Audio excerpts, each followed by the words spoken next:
The camera shutter clicked, capturing another perfect sunset over the Pacific Ocean. Alexander Morgan lowered his Leica, a faint smile playing at the corners of his mouth.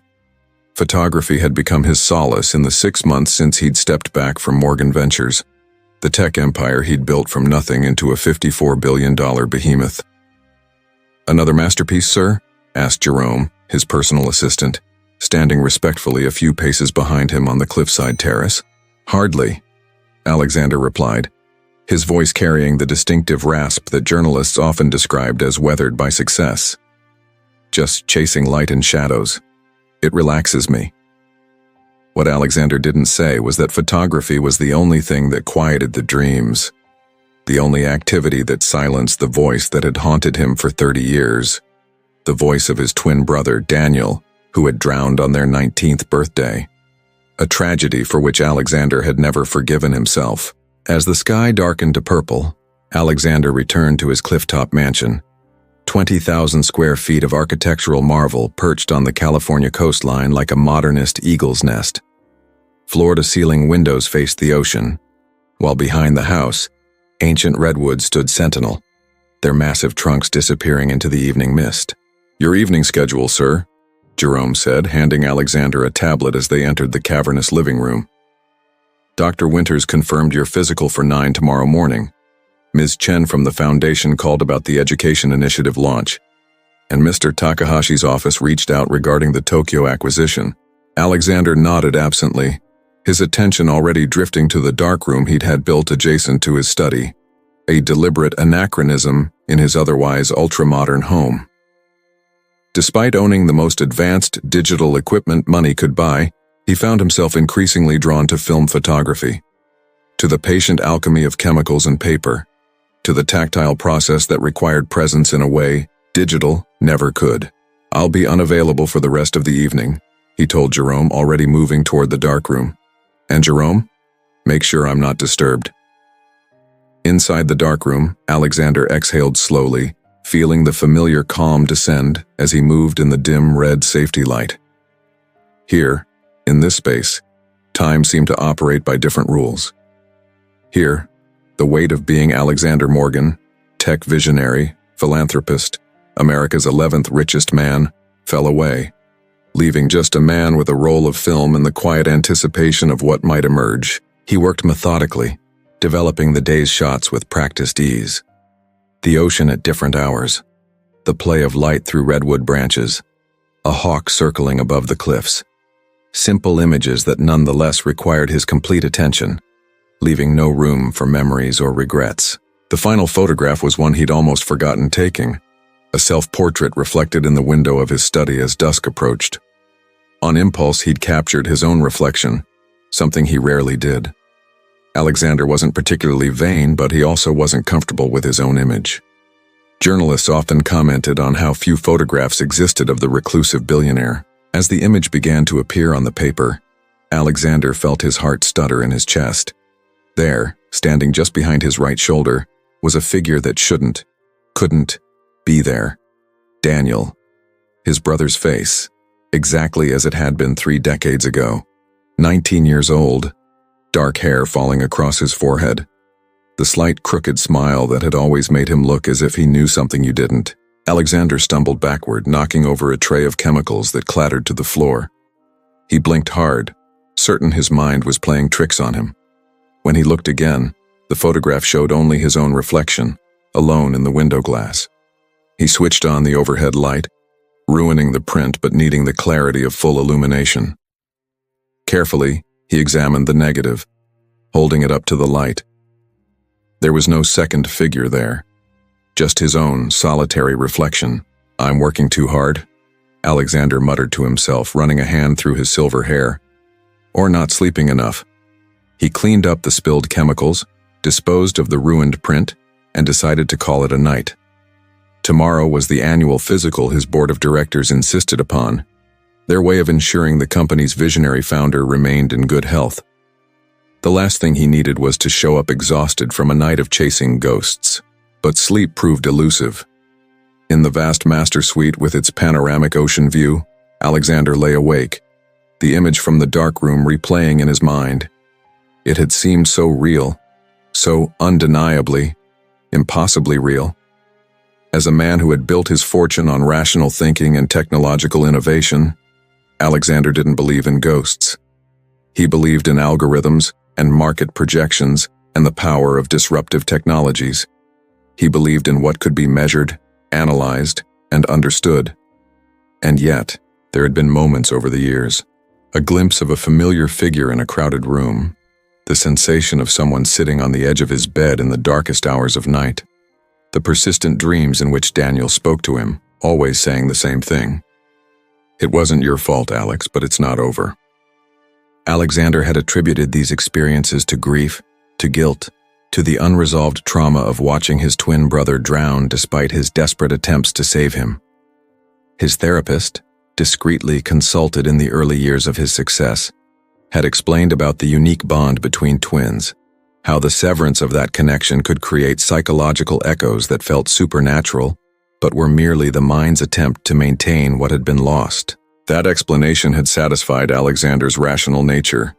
It had allowed him to function, to build his company, to move forward with his life, even as part of him remained frozen on that beach 30 years ago, watching the waves pull his brother's body beyond reach. But the photograph in the darkroom had shaken his carefully constructed equilibrium. Because if Daniel's image had appeared only in his mind, that was one thing. But if it had appeared on film, if it had been captured by the objective eye of the camera, that was something else entirely. As dawn broke over the Pacific, Alexander gave up on sleep. He showered, dressed in his usual understated luxury, charcoal Tom Ford suit, no tie, and headed to his study. On impulse, he grabbed his Leica, deciding to capture the early morning light on the water before heading to his appointment with Dr. Winters. On the terrace, the air was crisp with sea salt and eucalyptus. Alexander raised the camera to his eye, focusing on the horizon, where pink-gold light melted into the water. The familiar action centered him, pushing away the disquiet of the previous night. Later, as he sat in Dr. Winters' waiting room, Alexander scrolled through the morning's digital shots on his phone.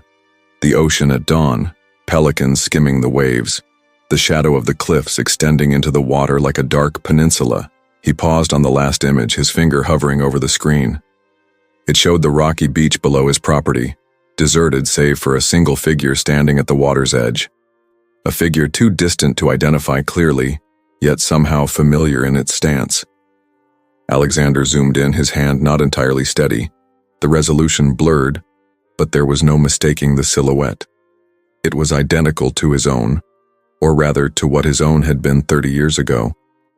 Young, lithe, standing with that slight leftward lean that his mother had always tried to correct in both her sons. "Mr. Morgan, the doctor will see you now." Alexander looked up, momentarily disoriented, to find the receptionist watching him with professional concern. He slipped the phone into his pocket and followed her into the examination room, his mind racing to rationalize what he had just seen. Dr. Winters was a distinguished man in his 60s who had been Alexander's physician for over a decade. He was one of the few people Alexander trusted implicitly, not just with his health, but with his privacy. "How are we feeling today, Alexander?" Dr. Winters asked as he began the examination. "Fine. Busy as always." "Still having trouble sleeping?" Alexander hesitated. Some nights are better than others. Dr. Winters made a note in his tablet. "And the dreams?" "About the same." This was their ritual. Dr. Winters asking careful questions about the aspects of Alexander's health that couldn't be measured with blood tests or heart monitors. Alexander providing minimal answers that acknowledged his ongoing struggles without revealing their depth. But today, something compelled Alexander to break the pattern. "Thomas," he said, using the doctor's first name as he rarely did, "have you ever had a patient who experienced visual hallucinations?" Dr. Winters set down his tablet, giving Alexander his full attention. "What kind of hallucinations are we talking about?" Alexander chose his words carefully. "Seeing someone who isn't there, someone who couldn't be there." "How frequently is this occurring?" "Twice in the past 24 hours. But it's not exactly seeing someone in the room with me, it's seeing them in photographs. Photographs I've taken. Dr. Winters leaned back, considering. The mind is remarkably complex, Alexander. Visual processing involves multiple brain regions working in concert. Stress, fatigue, grief, especially prolonged grief, can affect how we perceive and interpret visual information. So you think I'm imagining it? I think the anniversary of your brother's death is approaching, Dr. Winters said gently, and I think that even after 30 years, that loss remains a significant trauma for you, one that may be expressing itself in new ways as you approach this milestone. Alexander nodded slowly. The explanation made sense. Daniel had drowned on August 17th, their 19th birthday. That date was now just over a month away, marking 30 years since the accident. I could refer you to someone, Dr. Winters offered. A colleague who specializes in grief and trauma, particularly in cases where closure has been difficult to achieve.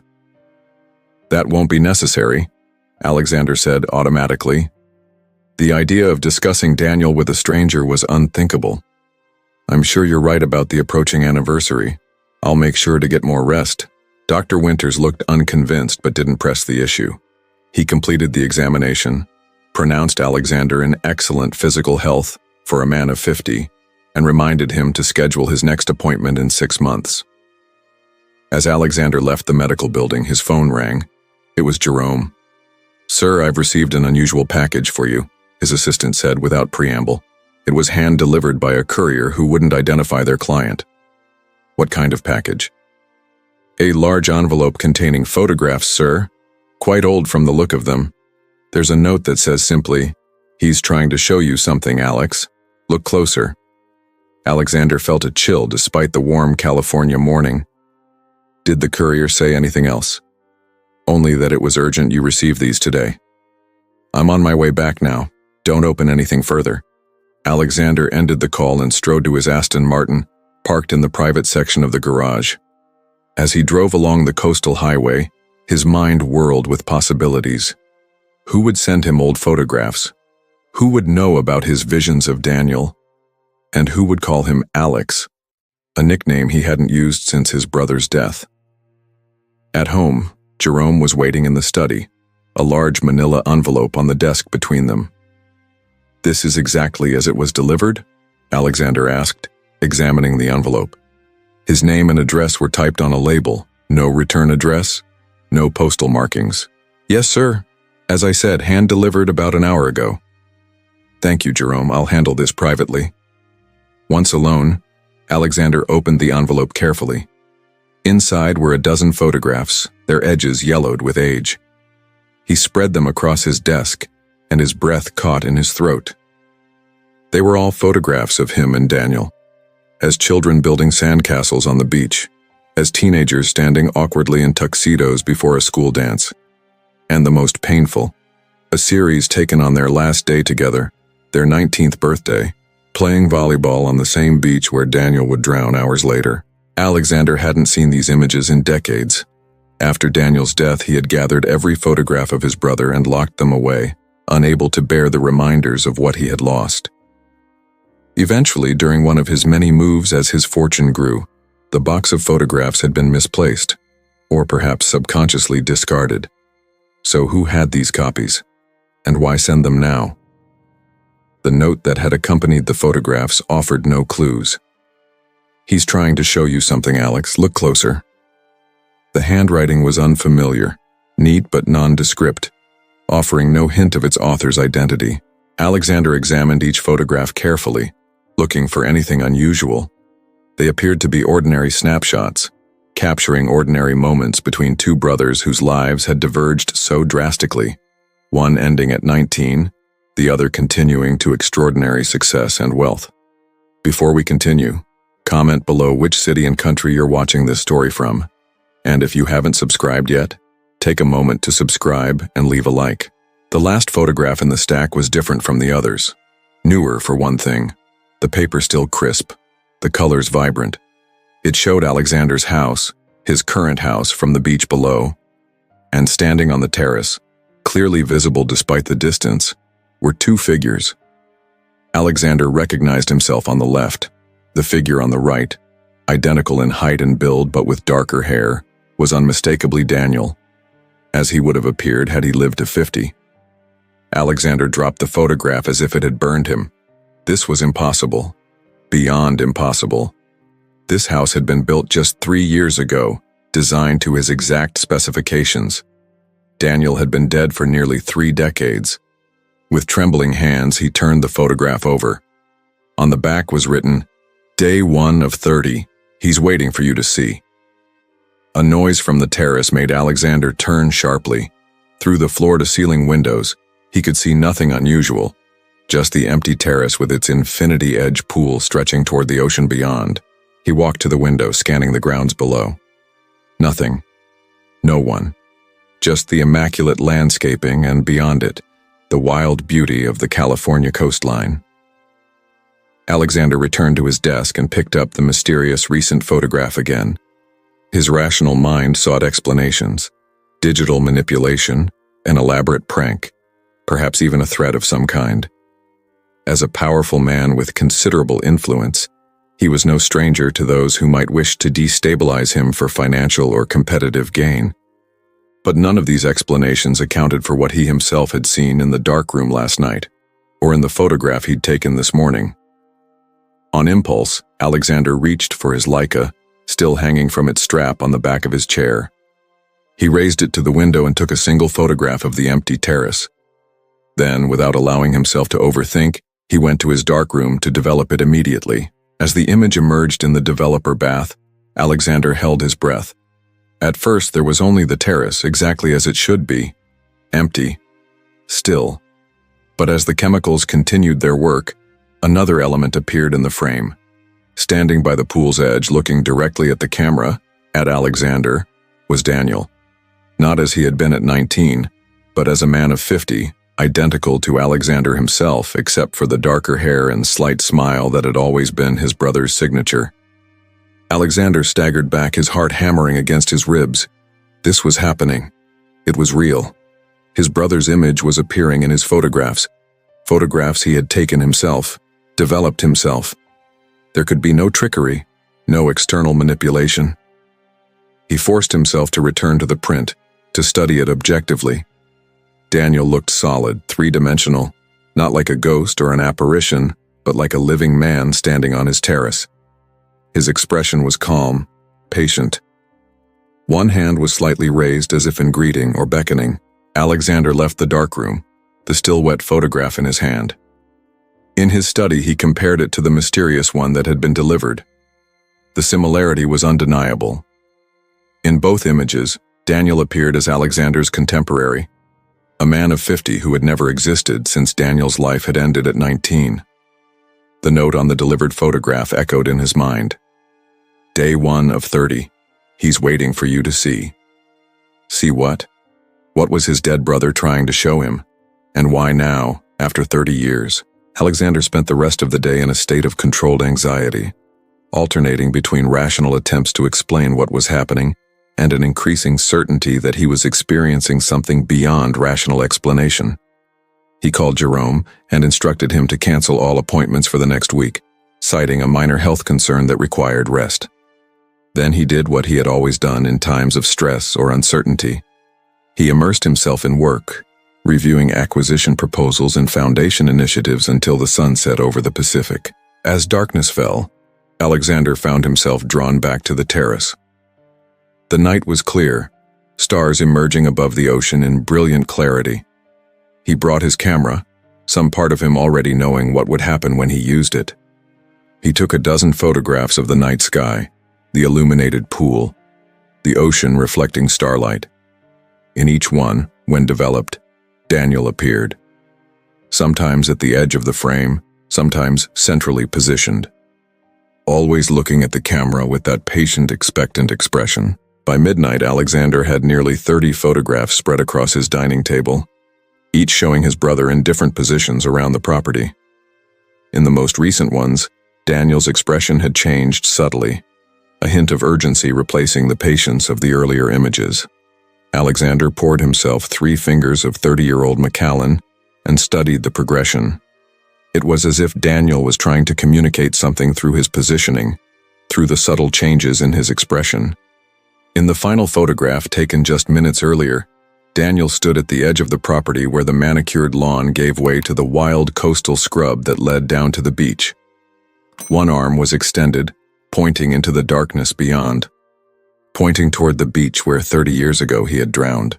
Alexander drained his scotch, the burn of alcohol a welcome counterpoint to the chill that had settled in his bones. There was a pattern forming here, a message he was being asked to decipher, and it seemed increasingly clear that it had something to do with Daniel's death, with the tragedy that had shaped the trajectory of Alexander's entire adult life. He had been running from that day for 30 years, running toward success, toward wealth, toward achievement, anything to escape the memory of standing helpless on the shore watching his twin slip beneath the waves. Now it seemed Daniel was calling him back to that memory, back to that day. But why? What could possibly be gained from revisiting the worst day of his life? Alexander took one last photograph before going to bed, this time of himself in the mirror of his bathroom, his face lined with exhaustion and the weight of the day's impossible revelations. When developed, the image showed Daniel standing behind him, no longer separated by space but directly over his shoulder, their reflections merging in the mirror. Two halves of a whole, reunited across the impossible barrier of death. Written in the condensation on the mirror, visible only in the photograph, were 3 words: "Find the truth."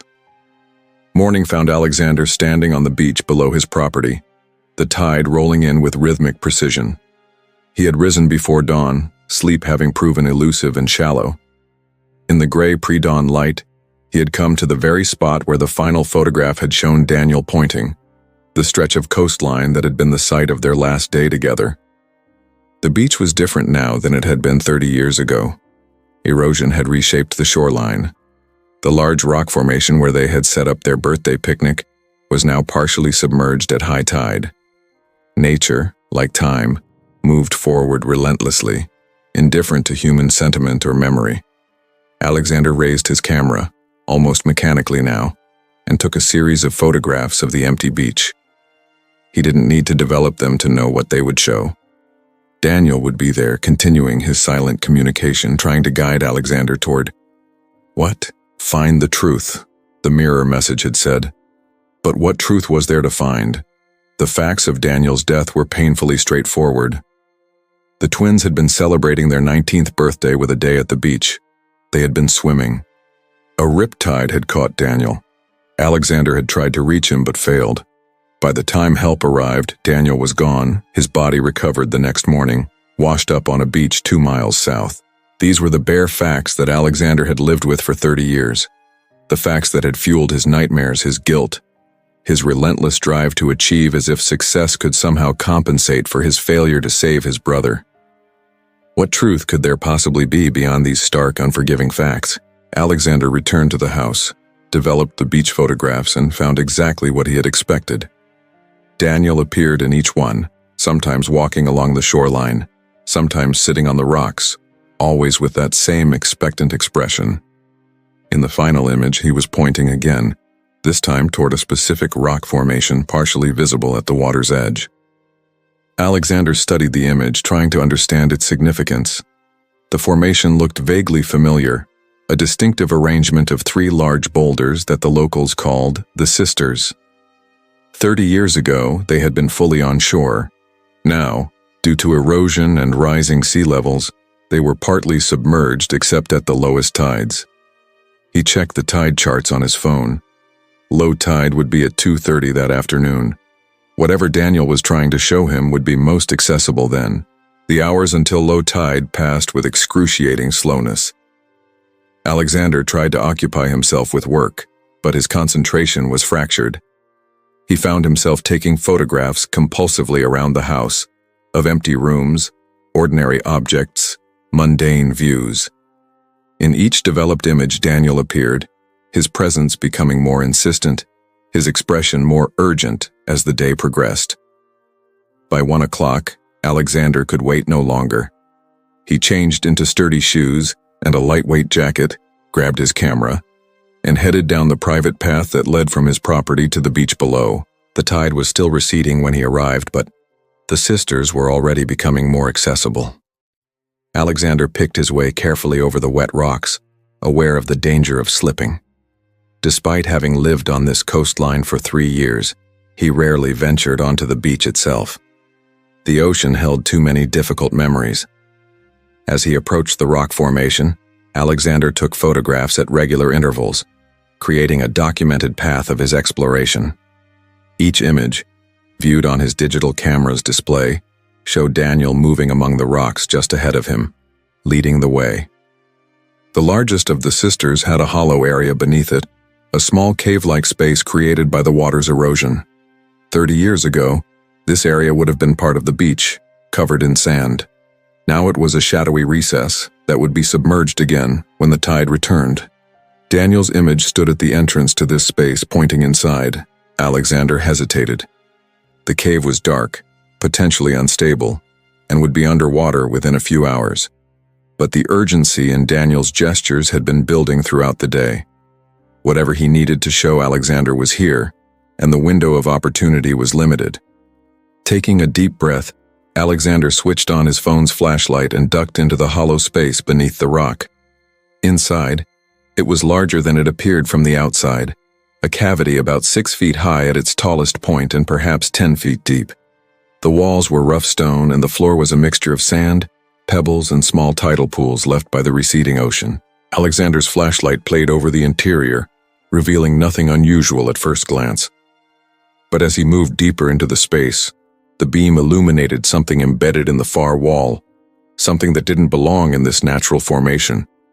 It was a metal box, about the size of a hardcover book, its surface corroded by years of saltwater exposure. It had been wedged into a natural crevice in the rock, high enough to remain above the waterline during most high tides, but concealed from casual observation. Alexander approached it cautiously, an inexplicable sense of dread building within him. He took a photograph before touching anything. The digital display showed Daniel standing beside him, one hand extended toward the box, his expression more solemn than it had been in any previous image. With careful fingers, Alexander worked the box free from its niche. It was heavier than he expected, made of what appeared to be stainless steel that had nonetheless succumbed to years of exposure to the marine environment. There was no lock, just a simple latch that had fused shut with corrosion. Alexander carried the box out of the cave into the daylight. Using a pocket knife, he worked at the latch until it finally gave way with a reluctant snap. Inside was a sealed plastic bag containing a bundle wrapped in waterproof fabric. His hands shook slightly as he unwrapped the bundle. It contained 3 items: a small notebook with a waterproof cover, a USB drive sealed in its own plastic bag, and a man's watch, an expensive Rolex that Alexander recognized instantly. It had been their father's, given to Daniel on their 18th birthday, while Alexander had received a matching one. The watch had stopped at 11:27 p.m., approximately the time Daniel had drowned. Alexander opened the notebook first. Inside, written in his brother's distinctive handwriting, was a journal spanning the 3 months before his death. The final entry was dated August 16th, the day before their birthday, the day before the drowning. He began to read, his back against one of the smaller rocks, the tide still safely distant. The early entries were mundane. Daniel's thoughts about college plans, girls he was interested in, ideas for the future. But as Alexander continued, the tone of the entries changed, growing increasingly concerned, even paranoid. July 23rd. Dad had another meeting today, came home looking worried again. When I asked about it, he shut me down completely. Said I should focus on college and leave the business to him.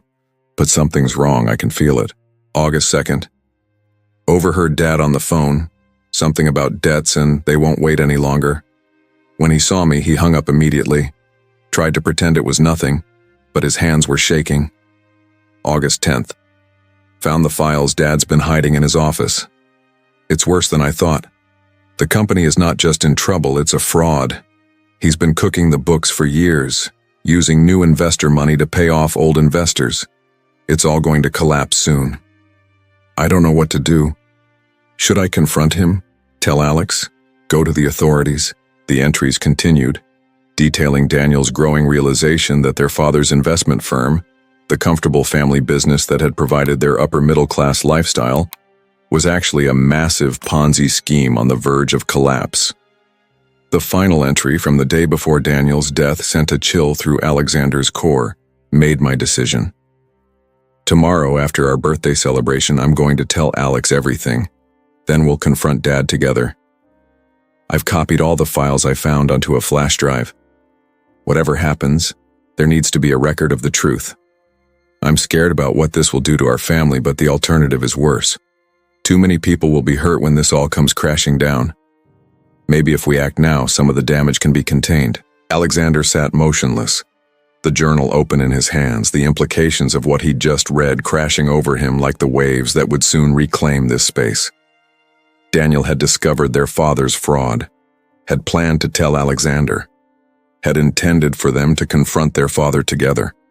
But Daniel had drowned before that conversation could take place, and 3 days after Daniel's death, their father had died too.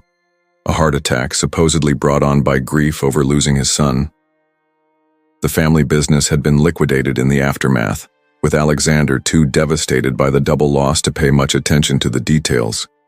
He had used his modest inheritance to fund his first tech startup, the beginning of what would become Morgan Ventures. Alexander's mind raced, reconstructing the past in light of this new information. Had his father known that Daniel had discovered the truth? Could he possibly have? No. The thought was too monstrous to contemplate.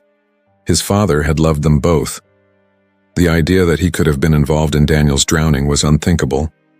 And yet, the journal, the hidden files, the timing of it all. With unsteady hands, Alexander reached for the USB drive. It had been well preserved in its waterproof packaging, but whether it would still be functional after 30 years was another question. He slipped it into his pocket along with the journal and his brother's watch, then gathered the empty box and wrappings. He would leave no trace of his discovery here.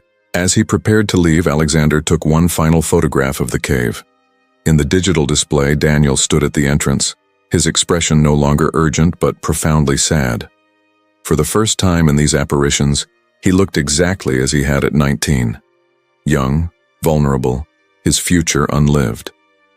The tide was beginning to turn as Alexander made his way back up the path to his house. The sisters would soon be reclaimed by the sea, the cave once again underwater, hiding whatever secrets it still contained. In his study, Alexander connected the USB drive to his computer, half expecting it to be unreadable after all this time. To his surprise, the drive mounted immediately, revealing a folder structure that had been meticulously organized. Daniel had always been the more detail-oriented of the twins. The files confirmed everything the journal had suggested. Their father, James Morgan, had been running a sophisticated Ponzi scheme for over a decade. What had begun as a temporary measure during a market downturn had evolved into systematic fraud as he took on more investors and made increasingly risky attempts to dig himself out of financial disaster. By the summer of 2001, when the twins turned 19, the scheme was on the verge of collapse. New investment had slowed with the economic changes following the dot-com bubble burst. Multiple investors were demanding large withdrawals. The house of cards was about to fall. And Daniel had discovered everything: account statements, falsified returns, evidence of money being moved between accounts to create the illusion of legitimate investment activity. He had even drafted a letter to the SEC saved on the drive but apparently never sent. Alexander leaned back in his chair, trying to absorb the implications. For 30 years he had lived with the belief that Daniel's death was a tragic accident for which he bore some measure of responsibility. He had been swimming with his brother. He had failed to notice the riptide forming. He had been unable to reach Daniel in time. But what if it hadn't been an accident at all? The possibility was like a physical pain in his chest. Could his father have been capable of such an act? The man Alexander remembered had been strict but loving, ambitious for his sons, determined to provide them with advantages he himself had lacked. The idea that he could have harmed Daniel to protect himself seemed inconceivable. And yet, the evidence suggested that James Morgan had been living a double life for years. Respected investment advisor by day, architect of massive fraud by night.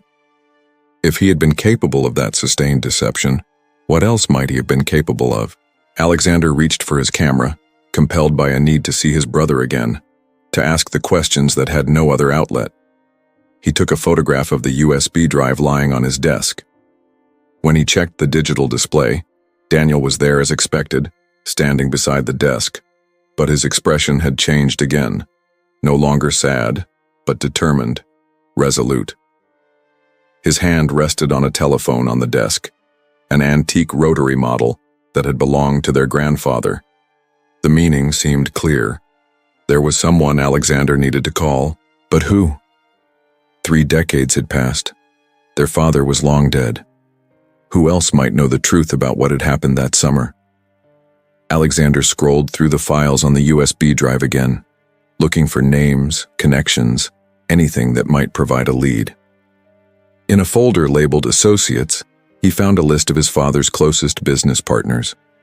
Most of the names were familiar, men and women who had attended his father's funeral, who had expressed their condolences for the double tragedy that had struck the Morgan family. One name stood out: Thomas Blackwood.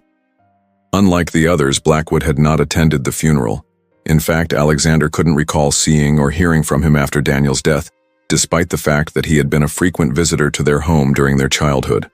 According to the files, Blackwood had been one of the largest investors in Morgan securities. He had also been one of the few who had successfully withdrawn a significant portion of his investment shortly before everything collapsed. A fact that had apparently aroused Daniel's suspicion. Was Blackwood still alive? A quick internet search provided the answer. Not only alive but thriving. The 75-year-old chairman emeritus of Blackwood Financial Group, a Boston-based investment firm with assets under management in the billions. Alexander picked up his phone, then hesitated. What exactly would he say? "Hello, Mr. Blackwood. I believe my father may have murdered my twin brother 30 years ago to prevent the exposure of his financial crimes. Would you happen to know anything about that?" Instead, he took another photograph, this time of the computer screen displaying Blackwood's corporate biography. In the resulting image, Daniel stood behind Alexander, his hand now more insistently indicating the telephone. His expression conveyed a clear message. This couldn't wait. Alexander made the call. After navigating through various gatekeepers, each increasingly astonished that Alexander Morgan, yes, that Alexander Morgan, was personally calling, he finally reached Blackwood himself. "Alexander Morgan," the older man said, his voice rich with the distinctive Boston Brahmin accent that wealth and privilege often cultivated. "This is an unexpected pleasure. What can I do for the Wizard of Silicon Valley?" "Mr. Blackwood, I apologize for the direct approach, but I'm calling about a personal matter. It concerns my father, James Morgan, and events that occurred 30 years ago." A pause, just slightly too long to be natural. "James? My goodness, that's a name I haven't heard in some time. Terrible business, his passing so soon after your brother's accident. How can I possibly help with something from so long ago?" "I've recently discovered some information suggesting my father's business was not what it appeared to be," Alexander said carefully. "I believe you were an investor." Another pause, longer this time. "Perhaps this isn't a conversation we should have over the phone," Blackwood finally said, his tone notably cooler. "I'm in San Francisco for a conference until the end of the week. Would you be available for lunch tomorrow?" "I would," Alexander replied, noting the sudden shift in the older man's demeanor. "My assistant can arrange a private dining room." "Excellent. Discretion would be appreciated, of course." "Of course." After ending the call, Alexander sat motionless, processing the interaction. Blackwood had been careful, giving away nothing explicitly, but his reaction to the mention of James Morgan and the sudden insistence on meeting in person rather than continuing the conversation by phone spoke volumes. He knew something he didn't want to discuss where it might be overheard or recorded. Alexander spent the remainder of the day and much of the night reviewing the files Daniel had collected. The more he read, the clearer the picture became. His father's investment firm had been fraudulent for most of its existence. The legitimate returns of the early years had given way to increasingly elaborate fiction, as James Morgan dug himself deeper into financial deception. By the summer of 2001, the situation had become desperate. Multiple large investors were demanding withdrawals that couldn't be covered with existing funds. The documentation Daniel had gathered suggested that their father had begun making extraordinary promises to keep people invested, guarantees that couldn't possibly be fulfilled, except, strangely, for Thomas Blackwood. Unlike the other major investors, Blackwood had been allowed to withdraw nearly 70% of his investment in the months leading up to Daniel's death. The remaining 30% had been lost when Morgan Securities collapsed following James Morgan's death. Why had Blackwood been given preferential treatment?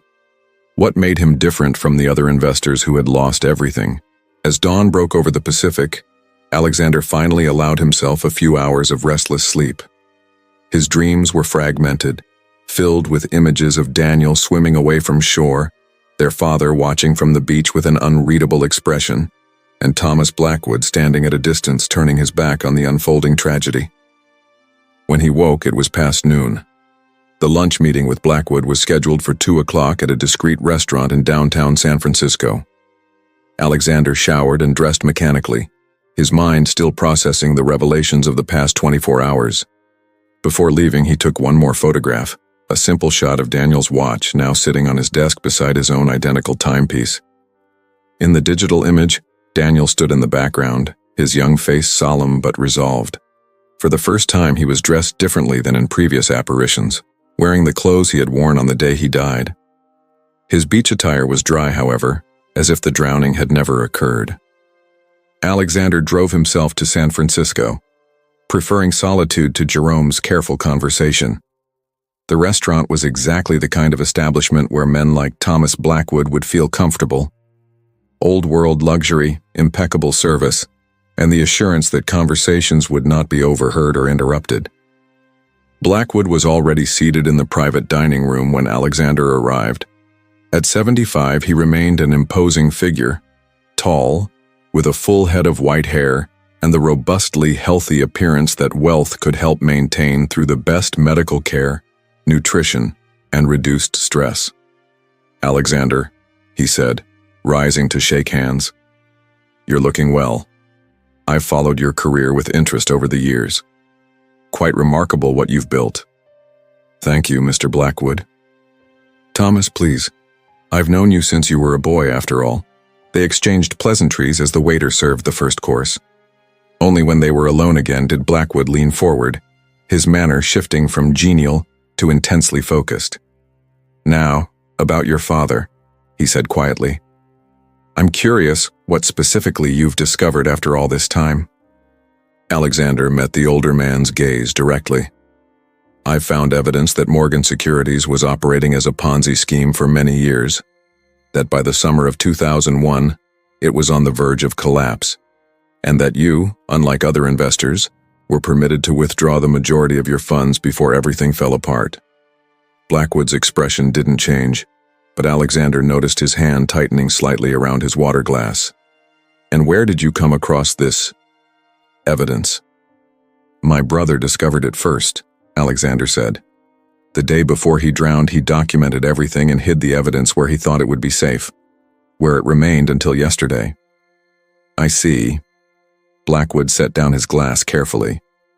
"And you believe this information has some bearing on Daniel's tragic accident?" "I'm beginning to wonder if it was an accident at all." The words hung in the air between them. Blackwood's eyes narrowed slightly, assessing Alexander with new intensity. "That's a very serious implication, Alexander. One that could be considered defamatory, especially regarding a man who can no longer defend himself." "I'm not making accusations," Alexander replied evenly. "I'm seeking the truth. Daniel intended to confront our father about the fraud. He drowned before he could do so. 3 days later, our father died as well.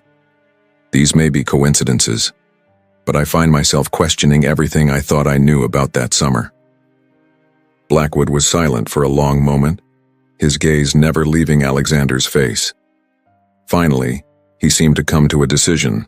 "What do you know about your father's relationship with Elliot Chandler?" he asked. The name was vaguely familiar, but Alexander couldn't immediately place it. "Refresh my memory." Chandler was your father's most significant connection to what we might politely call alternative financing sources. Less politely, he was the Morgan Securities link to certain organizations that don't advertise their investment activities. Alexander felt a chill. Are you saying my father was involved with organized crime? I'm saying that when conventional sources of capital become insufficient, men in your father's position sometimes explore unconventional alternatives. Blackwood's tone was matter-of-fact, as if discussing a slightly irregular business practice rather than potential criminal connections. By the summer of 2001, James was deeply indebted to Chandler's associates. When they learned the true state of Morgan Securities, they were displeased. And did they express this displeasure to my father directly? They made it clear that consequences would be severe, not just for James but for his family as well. Blackwood's gaze was steady. Your father wasn't just protecting himself, Alexander. He was trying to protect you and Daniel. By committing fraud? By potentially... Alexander couldn't bring himself to say the words. By doing whatever was necessary to keep his family safe, Blackwood corrected. The situation had spiraled far beyond his control. He was desperate. Desperate enough to harm his own son, Blackwood sighed heavily. I don't know what happened on that beach. I don't know if Daniel's death was an accident or something else. What I do know is that 2 days before your birthday, your father came to me in a state I can only describe as panic. He told me Chandler's people had issued an ultimatum. Either he found a way to cover the most pressing withdrawals, or they would make an example of him and his family. And so you were allowed to withdraw your investment, Alexander said, understanding dawning. Not out of preference, but because you agreed to help him manage the fallout. I agreed to use my connections to keep Chandler's associates from coming after you after everything collapsed, Blackwood corrected. My partial withdrawal was meant to appear as normal business, nothing that would trigger broader panic among other investors. The plan was to buy time, to create a controlled descent rather than a catastrophic crash. But then Daniel drowned. And my father died days later. Yes. Blackwood's expression was unreadable. The heart attack was real, if that's what you're wondering. The autopsy confirmed it. Whether it was brought on by grief, guilt, or fear of what was coming, that I cannot say. Alexander processed this information, trying to align it with what he had learned from Daniel's hidden files. There was one piece that still didn't fit. If my father was trying to protect us from Chandler's people, why would he harm Daniel? It doesn't make sense. Blackwood hesitated, clearly weighing his words carefully. I don't know that he did, but I do know that the night before your birthday, your father told me Daniel had confronted him, told him he knew everything and was planning to go to the authorities. If that had happened, if the fraud had been exposed that way, Chandler's associates would not have been forgiving. Not to James, not to Daniel, and possibly not to you. So you're suggesting my father might have seen Daniel's death as the only way to protect him? To protect both of us? The idea was both horrifying and tragically plausible. By making it look like an accident, I am suggesting nothing, Blackwood said firmly. I am merely providing context for a situation that was far more complex than it appeared from the outside. What actions your father may or may not have taken, I cannot say. I was not there. But someone had been there. Someone had watched Daniel drown. Someone had failed to save him. Alexander himself. The memory of that day had been replayed in his nightmares for 30 years. The twins swimming beyond the breakers. The sudden, powerful current separating them. Alexander trying to reach his brother, fighting against the water with all his strength. Daniel's face disappearing beneath the surface. The terrible, empty aftermath. Had there been something he hadn't seen? Some element of the tragedy that had escaped his notice in the chaos and terror of the moment? What happened to Chandler? Alexander asked, pulling himself back from the precipice of these dark speculations. He died in 2013. Cancer. Blackwood's tone suggested no great loss to the world. His associates have long since moved on to other arrangements. That chapter is closed, Alexander. Has been for decades. Alexander nodded slowly, processing everything he had learned. The lunch continued with lighter conversation, both men tacitly agreeing that enough had been said about the past. When they parted, Blackwood clasped Alexander's hand in both of his own.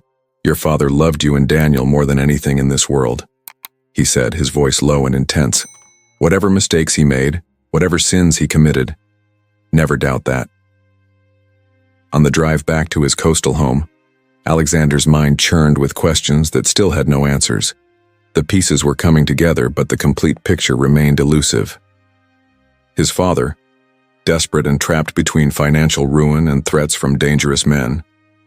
Daniel, young and idealistic, determined to expose the truth regardless of consequences. And Alexander himself, caught in the middle, unaware of the currents, both literal and figurative, that would shape the course of his life. As he pulled into his driveway, the setting sun cast long shadows across the property. Without bothering to go inside, Alexander walked directly to the cliff edge that overlooked the beach where Daniel had drowned 30 years before. He raised his camera and took a single photograph of the ocean below. In the digital display, Daniel stood at the water's edge, looking up at the cliff where Alexander stood. For the first time in these apparitions, his expression was angry, not at Alexander, but at something beyond him. He was pointing again, not at the cave this time, but back toward the house. Alexander turned and took another photograph, following his brother's directive. This one showed Daniel standing at the entrance to Alexander's home office, urgency evident in every line of his body. Inside, Alexander took photograph after photograph, following Daniel's spectral presence through the house until they reached the study. Here, Daniel's image pointed insistently at Alexander's computer. Understanding the message, Alexander returned to the USB drive he had discovered, searching through the files again. There had to be something he had missed, something beyond what he had already found. In a folder labeled simply Personal, he discovered a video file that he had overlooked in his earlier review. The timestamp indicated it had been created on August 16, 2001, the day before Daniel's death. With trembling fingers, Alexander clicked to play the video. Daniel's face filled the screen. 19 years old, serious beyond his years, his features so identical to Alexander's own at that age that it was like looking at an old recording of himself. "Alex," Daniel began, using the nickname that Alexander had abandoned after his death. "If you're watching this, something's happened to me. I've hidden copies of everything I've found about Dad's business. It's all here. The fraud, the missing money, everything. But there's something else you need to know. Something worse." Daniel looked over his shoulder nervously, as if afraid of being overheard, then leaned closer to the camera. "I found out where the money went. Some of it was just bad investments, but a lot of it went to a man named Elliot Chandler. I did some digging. He's connected, Alex. Dangerous people. And Dad is terrified of them." Daniel ran a hand through his hair, the same nervous gesture Alexander still caught himself making 3 decades later. "Yesterday I overheard Dad on the phone with Chandler. They were talking about us, you and me. Dad was begging him to leave us out of whatever's going on. Then he said something that scared me, Alex. He said, 'I'll do whatever you ask. Just don't hurt my boys.'" Daniel's expression was grim, his eyes so like Alexander's own, filled with a fear that reached across the decades. "I'm going to talk to Dad tonight. Try to convince him to go to the authorities before this gets any worse.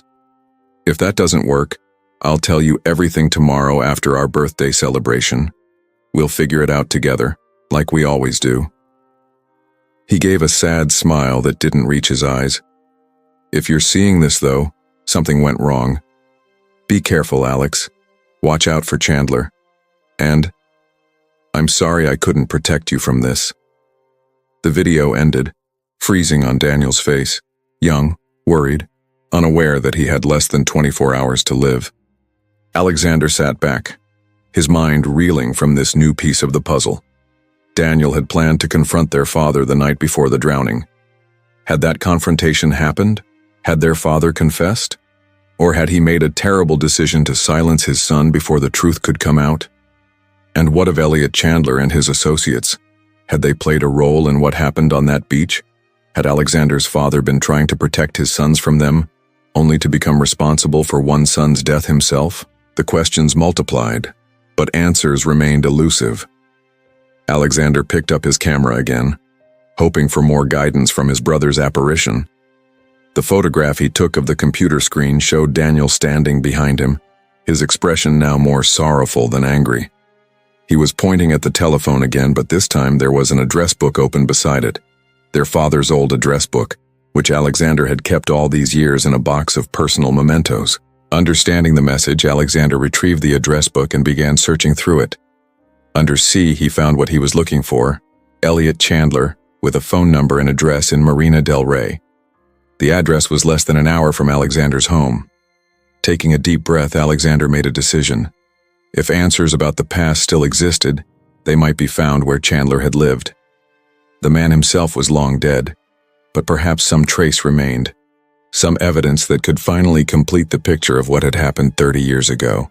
As night fell, Alexander prepared for one more journey into the past, a past that seemed determined to reveal its secrets at last, whether he was ready to face them or not. The Marina del Rey address led Alexander to an upscale condominium complex overlooking the yacht-filled harbor. In the cool evening air, the place exuded affluence and exclusivity, private security, manicured grounds, and the quiet hum of wealth that required no announcement. "I'm here to see the Bennett property," Alexander told the security guard, using the cover story he had hastily constructed. "I'm a potential buyer. The realtor should have left my name." "Morgan." The guard checked his list and nodded. "Yes, Mr. Morgan. Ms. Rivera asked me to give you this." He handed over an envelope containing a key card. "Penthouse B elevator requires the card for access." Alexander thanked him, marveling at how doors seemed to open for him now. A stark contrast to his early years when he'd struggled for every opportunity. The magic combination of money, power, and his notorious reclusiveness meant few people questioned his presence or his motivations. He had Jerome to thank for that part of the arrangement, a quick call to a real estate contact who owed Morgan Ventures a favor. The elevator whisked him silently to the top floor. According to Jerome's information, Penthouse B had remained in a trust established by Chandler until his death in 2013, at which point it had passed to his only daughter, Catherine Bennett. She had never occupied the property, choosing instead to rent it out occasionally to carefully vetted tenants. Currently, it stood vacant, listed for sale at an eye-watering price that nevertheless represented a bargain in the overheated California luxury market. The key card opened the door to an expansive space that embodied wealthy conservative taste circa 2000. Expensive but not ostentatious, with dark woods, leather furniture, and strategic touches of marble. The air held the slightly stale quality of a place that had been professionally cleaned but not lived in for some time. Alexander moved through the rooms methodically, taking photographs as he went. In each resulting image, Daniel appeared, guiding him deeper into the penthouse. His spectral presence seemed less concerned now with pointing Alexander toward specific locations and more focused on simply accompanying him, a silent witness to this exploration. In the master bedroom, Alexander discovered a wall safe hidden behind an unremarkable landscape painting.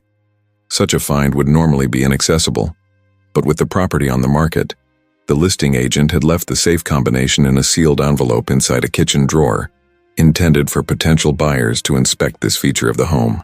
The safe contained several items: an expensive watch, a collection of gold coins, some personal documents, and, most interesting to Alexander, a small leather-bound journal. Unlike the other items, which were arranged neatly, the journal had been pushed to the back of the safe as if meant to be forgotten or overlooked. Alexander took it to the living room, where floor-to-ceiling windows offered a panoramic view of the marina. Opening the journal, he found it was not a diary in the traditional sense, but rather a record of meetings, transactions, and occasional personal observations spanning from 1998 to 2002. The entries were short, cryptic, and clearly written in a private shorthand meant to obscure their meaning from casual readers. But as Alexander worked his way through the pages, patterns began to emerge. Names appeared with dollar amounts beside them. Some were marked with symbols: a star, a circle, a small X. James Morgan's name appeared frequently, almost always accompanied by increasing dollar figures, and in later entries, a symbol that resembled a small lightning bolt. Alexander's own name appeared several times, as did Daniel's, always mentioned in relation to their father. One entry from June 2001 read simply, "JM becoming liability. Leverage through sons possible. Investigate." Another dated August 10, 2001, the same day Daniel had documented finding the evidence of their father's fraud, contained a more ominous note. JM warned about son's activities, gave 48 hours to resolve. And most damning of all, an entry from August 16th, the day before Daniel's drowning. JM confirmed problem will be eliminated. Deadline extended to August 19th, based on personal guarantee. Alexander stared at these words, their meaning unmistakable despite the oblique language. Chandler had discovered Daniel's investigation. He had threatened James Morgan, and Morgan had promised to eliminate the problem, to silence his own son to protect himself, and if Blackwood was to be believed, to protect Alexander as well. But there was one more entry, dated August 17th, the day of Daniel's death. JM faltering, claims unable to proceed, intervention necessary, TB to handle personally. TB Thomas Blackwood. Alexander felt as if the floor had dropped away beneath him. The narrative that had been forming in his mind of a desperate father taking terrible action to protect his remaining son suddenly shifted into something even darker. What if James Morgan hadn't been able to go through with it? What if, when the moment came, he couldn't harm his own son? And what if Blackwood, who had so much to lose if Morgan Securities collapsed, had stepped in to handle the situation personally? It would explain why Blackwood had been allowed to withdraw so much of his investment. Not as payment for protection from Chandler's associates, as he had claimed, but as reward for eliminating the threat that Daniel posed to their entire operation. Alexander took a photograph of the open journal. In the resulting image, Daniel stood beside him, his expression grim but validated, as if Alexander had finally discovered the truth he had been trying to communicate across the decades. The final entries in Chandler's journal provided the last pieces of the puzzle. August 18th. Accident convincing. JM devastated but cooperating. TB reports no complications. August 20th. JM deceased. Heart attack confirmed by ME convenient resolution. TB to oversee remaining matters. And finally, August 25th. Case closed. AM unaware. Will monitor from distance. TB to provide occasional reports. AM. Alexander Morgan. They had been watching him, monitoring him, making certain he never discovered the truth about his brother's death or his father's fraudulent business. For 30 years he had lived his life, built his fortune and established his reputation, never knowing that his brother's death was no accident, never knowing that the man who had dined with him just hours ago, who had offered him carefully crafted half-truths and strategic omissions, had likely been directly involved in Daniel's drowning. Alexander closed the journal, his hand trembling slightly. The implications were overwhelming. His father, it seemed, had been guilty of fraud but not murder. When faced with the choice between his own survival and his son's life, James Morgan had faltered. He claimed unable to proceed, and so Blackwood had stepped in, had handled the situation personally, had created an accident that was convincing, had murdered Daniel. Alexander took another photograph, this time of the marina visible through the windows. The digital display showed Daniel standing at the water's edge, looking back at Alexander with an expression that combined sorrow and resolution. His form was becoming more distinct, more solid-seeming with each new revelation. What did Daniel want from him now? The truth was emerging, piece by painful piece. But knowledge alone wasn't enough. Not for this, not for murder. Alexander gathered the journal and left the penthouse, his mind racing. In the car, he called Jerome. "I need everything you can find on Thomas Blackwood," he instructed. "Current residence, daily schedule, business associates, family members, and I need information on Elliot Chandler's daughter, Catherine Bennett, particularly her current whereabouts." "May I ask what this is regarding, sir?" Jerome inquired, his tone perfectly professional despite the unusual nature of the request. Family business, Alexander replied simply. Time sensitive. Use whatever resources necessary. By the time Alexander reached his coastal home, it was well past midnight. The house was dark and silent. The only sound the eternal rhythm of the waves breaking against the cliffs below.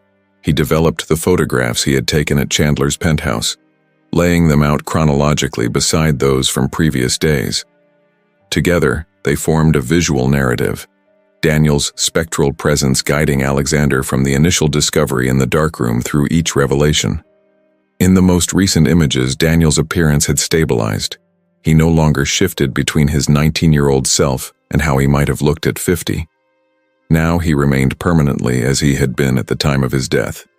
Young, his potential unlived, his future stolen, Alexander stared at the array of images, mentally constructing a timeline of events from that fateful summer. His father, trapped in a fraud of his own making, increasingly desperate as investors demanded their money back. Daniel discovering the truth, gathering evidence, preparing to expose everything. Chandler and his criminal associates issuing threats.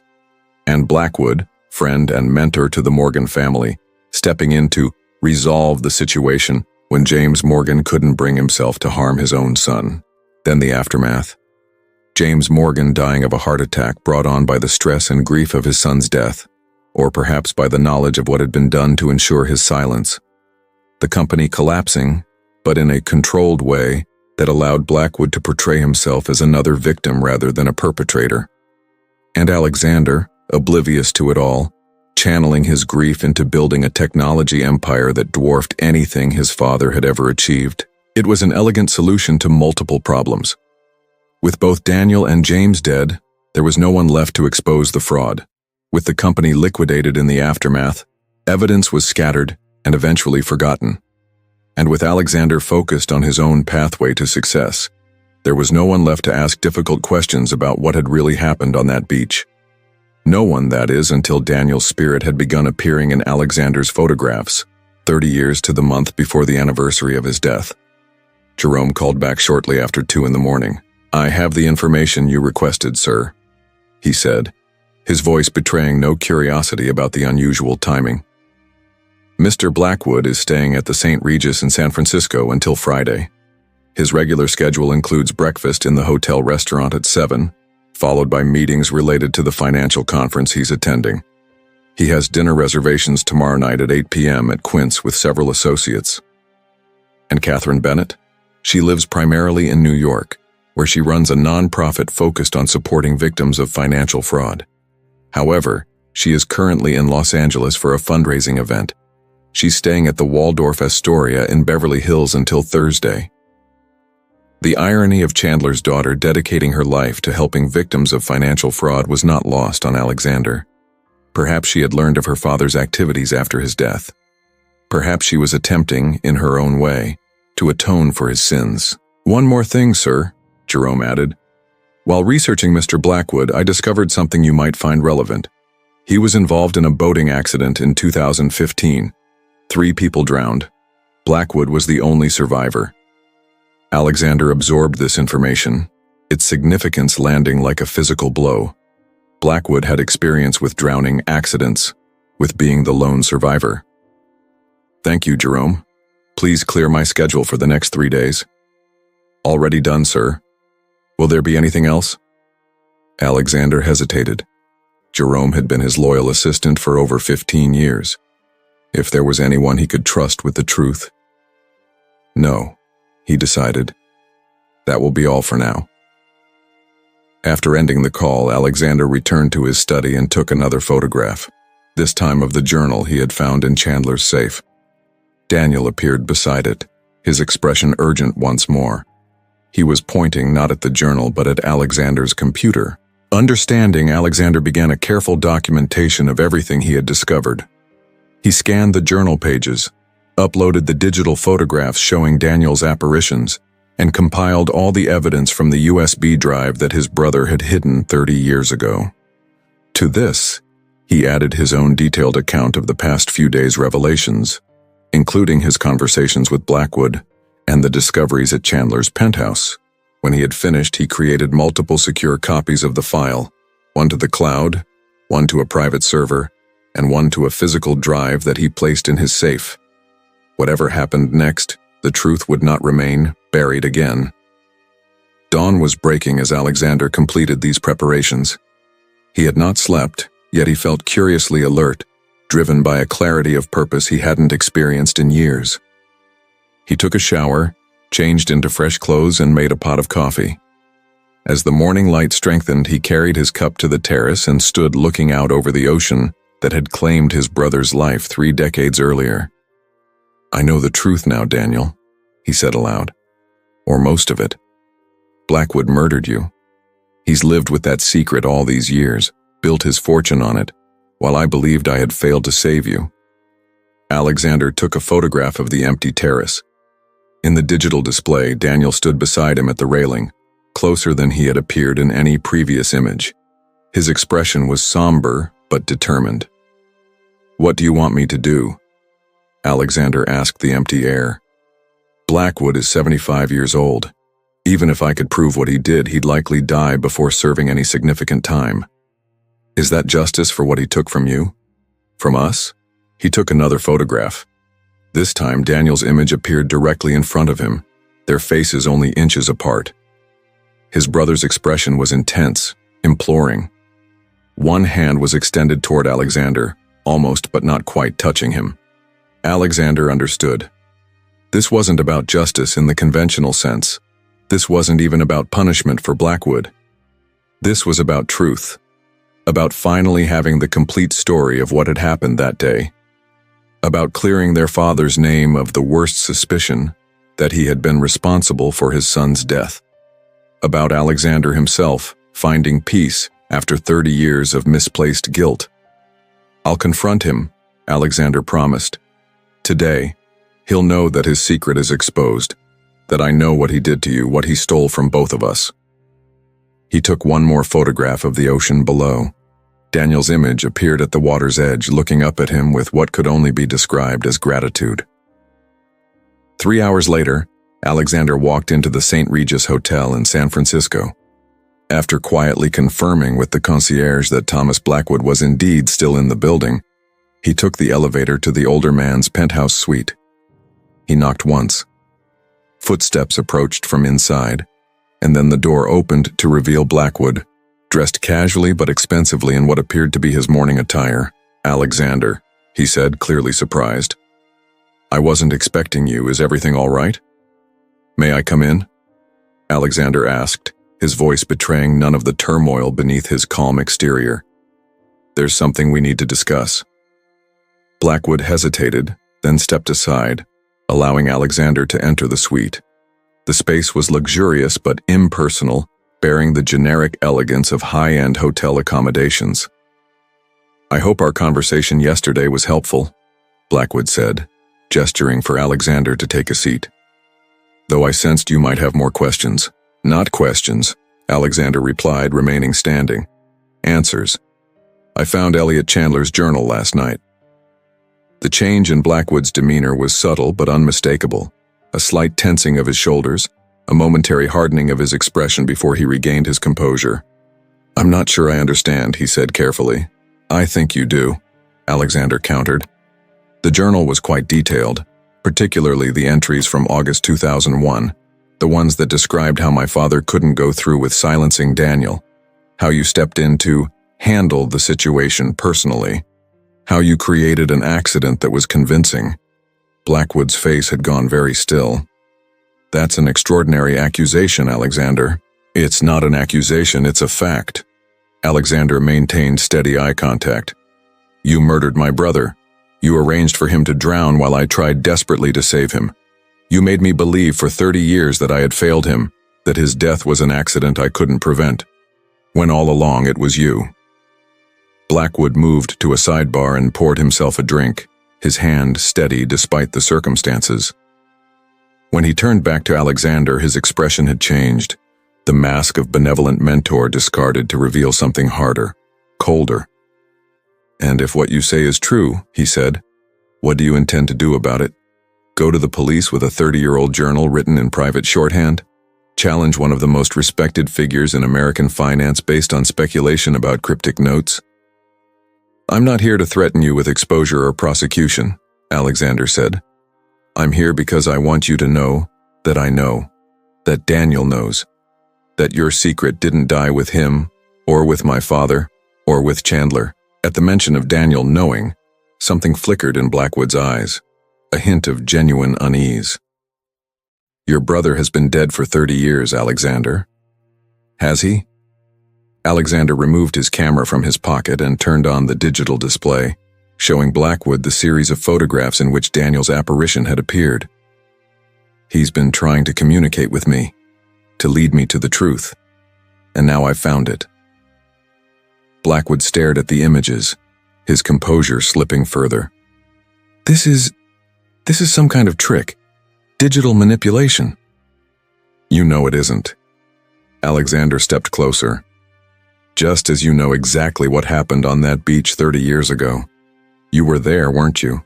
Watching from a distance as Daniel swam out, making sure he didn't come back to shore. The older man sank into a chair, his face ashen. You couldn't possibly know that. But I do. I know how you approached him in the water. How you prevented him from swimming back when the current caught him. How you made sure it looked like an accident that I was too far away to prevent. These were guesses, extrapolations based on the journal entries and Alexander's own fractured memories of that day. But Blackwood's reaction confirmed their accuracy. Your father couldn't do what needed to be done, Blackwood said after a long silence, his voice suddenly tired, stripped of its customary authority. He was weak, sentimental. He didn't understand what was at stake. And what was that exactly? Your investment, your reputation. Was that worth my brother's life? It wasn't just about money. Blackwood's eyes met Alexander's, defiant despite his evident shock. It was about survival. Chandler's associates weren't people you negotiated with. They were people who made examples, brutal examples. If the fraud had been exposed, if Daniel had gone to the authorities as he planned, it wouldn't have just been your father who paid the price. So you murdered my brother to save me? Alexander's voice was ice. To save yourself? I did what was necessary, Blackwood insisted. What your father couldn't bring himself to do, even knowing the consequences. I protected you. I contained the damage. I made sure Chandler's people saw the situation as resolved. And then you watched me for 30 years. Made sure I never got too close to the truth. Blackwood didn't deny it. You were better off not knowing. Look at what you've accomplished, Alexander. The empire you've built. The innovations you've created. Would any of that have happened if you'd known the truth? If you'd been consumed by this darkness? That wasn't your decision to make, Alexander said quietly. You stole my brother from me. You stole 30 years of his life. You stole my chance to know the truth and make my own choices about how to respond to it. And now? Blackwood asked, an edge of challenge returning to his voice despite his obviously shaken state. What happens now that you know your precious truth? Alexander considered the question. He had asked himself the same thing repeatedly over the past 24 hours. What did justice look like in this situation? What would honor Daniel's memory and bring peace to both their spirits? Now, Alexander said, you live with the knowledge that your secret is exposed, that I know what you did, that others know as well. Others? Blackwood's composure slipped further. I've documented everything. The journal, the USB drive Daniel hid. Your own admission just now, which has been recorded. This last was a bluff, but Blackwood was too rattled to question it. If anything happens to me, all of it goes public immediately. Are you blackmailing me, Alexander? No. I'm ensuring that the truth remains known, that it can't be buried again. Alexander moved toward the door. I don't want your money. I don't want public apologies or demonstrations of remorse. I want you to live with this knowledge every day for whatever time you have left. To know that your legacy, your reputation, your carefully constructed life is built on the murder of a 19-year-old boy whose only crime was discovering the truth and being brave enough to act on it. Blackwood seemed to age before Alexander's eyes. the weight of 30 years of deception suddenly visible in the slump of his shoulders and the hollowness of his gaze. He was going to destroy everything, the older man said, more to himself than to Alexander. He wouldn't listen to reason, wouldn't understand the forces he was challenging. He was trying to do the right thing, Alexander corrected, something you and my father had long since forgotten how to do. Before we continue, comment below which city and country you're watching this story from. And if you haven't subscribed yet, take a moment to subscribe and leave a like. As Alexander reached for the door handle, Blackwood spoke again, his voice carrying a desperate edge. "What about Chandler's daughter? Does she know?" Alexander turned back. "Not yet, but she will. I'm meeting with her this afternoon. She deserves to know what her father was involved in. What you did to protect his criminal enterprise and your own investment. Catherine Bennett has spent her life trying to distance herself from her father's legacy," Blackwood said urgently. "Revealing this now would devastate her. And for what purpose? The past can't be changed, Alexander."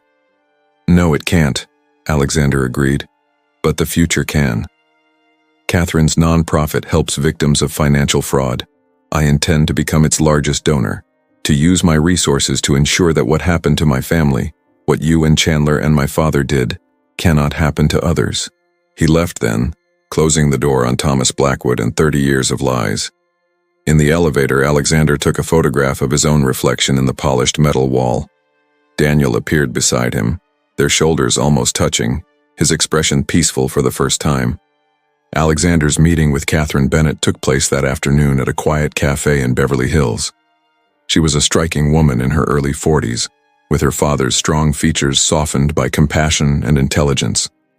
The work she had dedicated her life to, supporting those who had lost everything to financial predators, seemed a deliberate counterpoint to her father's legacy. Alexander shared a carefully edited version of what he had discovered, focusing on the fraud perpetrated by Morgan Securities and his father's involvement with Elliot Chandler. He mentioned Daniel's discovery of the scheme and his determination to expose it, and he acknowledged the tragic accident that had claimed his brother's life before he could take action. He did not explicitly accuse Chandler or Blackwood of arranging Daniel's death. That burden would serve no purpose for Catherine Bennett, who had already spent decades attempting to atone for sins that were not her own. What he did offer was support for her foundation, substantial financial backing that would allow her to expand its work nationwide. And he offered partnership, the weight of Morgan Ventures' influence, and technical expertise to develop systems that could identify fraudulent schemes before investors lost their life savings. "Why now?" she asked, studying him with the shrewd gaze that perhaps she had inherited from her father. "After all these years, why did you start investigating what happened to your brother and your father's company?" Alexander considered how much to reveal. "Let's just say I received a message from the past," he said finally. "A reminder that some truths refuse to remain hidden forever." Catherine nodded, seeming to accept this cryptic explanation. "My father left me his fortune when he died," she said quietly. "I couldn't bring myself to touch it, knowing how it had been accumulated. That's why I started the foundation, to try to balance the scales in some small way." "The scales can never be fully balanced," Alexander said. "But perhaps together we can prevent others from experiencing what our families did." As they parted, Catherine surprised him with a brief, fierce hug. "Thank you for telling me the truth," she whispered. "Even the parts you held back." Alexander returned to his coastal home as the day faded into evening. The house felt different somehow, lighter, as if a long-held tension had finally released. He walked through the room slowly, absorbing the change in atmosphere. In his study, he found a small package on his desk that hadn't been there when he left. Inside was a wooden frame holding a photograph he recognized immediately, himself and Daniel on their 19th birthday, arms around each other's shoulders, grinning at the camera with all the confidence and optimism of youth. The photograph had been among those mysteriously delivered to his house at the beginning of this strange journey. Alexander had forgotten about it in the whirlwind of subsequent discoveries. Now it had been framed and placed on his desk, though by whom he couldn't say. Jerome had been instructed not to enter the house during Alexander's absence. He took one final photograph of the framed picture sitting on his desk. In the digital display, Daniel appeared beside him, clearer and more solid-seeming than in any previous image. He was smiling. The weight of 3 decades of unspoken truth finally lifted from both their spirits. "Is it finished?" Alexander asked aloud. "Is this what you needed me to know?" He took another photograph. This time Daniel's image had changed. He was still 19, still as he had been on that final day, but now he stood at the terrace doors, looking out at the ocean with an expression of peace. One hand was raised in what could only be interpreted as farewell. Alexander understood. The cycle that had begun 30 days ago with Daniel's first appearance in the darkroom photograph was complete. The truth had been uncovered. The long-hidden story of betrayal, fraud, and murder had been brought to light. Those responsible had been confronted, and most importantly, Alexander himself had been freed from the false guilt he had carried for 30 years. Daniel had not died because Alexander failed to save him. He had been murdered by a man who valued money and self-preservation above human life. A man who would now live his remaining years knowing that his secret was exposed, that his carefully constructed reputation could crumble at any moment if Alexander chose to release the evidence he had gathered. But that decision, whether to publicly expose Blackwood or to let him live with private knowledge of his exposed guilt, was for another day. For now, it was enough that Alexander knew the truth. That Daniel's story had finally been told, that the brothers, separated by death but connected by bonds that transcended it, had found a measure of peace together. Alexander slept deeply that night for the first time in 30 years, his dreams no longer haunted by his brothers drowning, but instead filled with memories of their childhood together, building forts in the backyard, racing bikes down suburban streets, dreaming of the men they would become. When he woke, the morning light streamed through his windows, casting the room in a warm, golden glow. Alexander reached for his camera, out of what had become habit, intending to see if Daniel would appear once more. But as his fingers touched the Leica, he knew with quiet certainty that the photographs would show only what the camera captured now. The 30-day visitation was complete. Daniel had shown him what he needed to see, had guided him to the truth that had been hidden for 3 decades. It was enough. More than enough. Alexander rose and walked to the terrace, looking out over the Pacific Ocean that had claimed his brother's life but had not been able to silence his truth. For 30 days, Daniel had appeared in every photograph Alexander took. For 30 years before that, he had lived only in Alexander's memories and dreams. Now he lived in the truth as well. And that, Alexander realized, was the greatest gift one twin could give another across the divide of death. The liberation of truth, the lightening of unwarranted guilt, the peace that comes from finally knowing the complete story of one's own life. "Goodbye, Daniel," he said softly to the morning breeze. "Thank you for finding a way to tell me, for not letting me live my whole life without knowing." The ocean gleamed in the sunlight, waves breaking against the cliffs below in their eternal rhythm. Alexander took one last photograph, capturing the beauty of the scene.